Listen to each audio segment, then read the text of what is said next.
ગીર ગાય લુપ્ત થવા આવી હતી, તો આ મનસુખભાઈ સુવા ગયા છે, એને જ એની લુપ્તતાની ખબર પડી, નવી યોજના બનાવી એટલે ગીર લાખોની થઈ.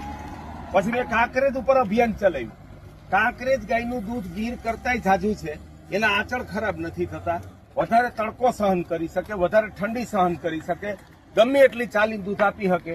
એટલે ગીર કરતા મારી દ્રષ્ટિએ કાંકરેજ ઓછામાં ઓછી 25-30% ચડિયાતી છે.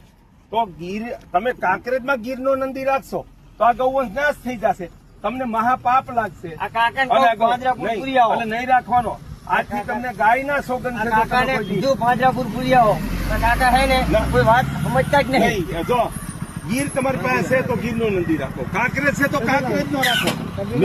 કબીલાનો ને ગમે એનો હોય તો ના રખાય, એની વાત 1,00,000% કોઈ પણ બે ગૌવંશ મિક્સ કરવા ઈ ગાયની કતલ કરતા વધુ પાપ છે.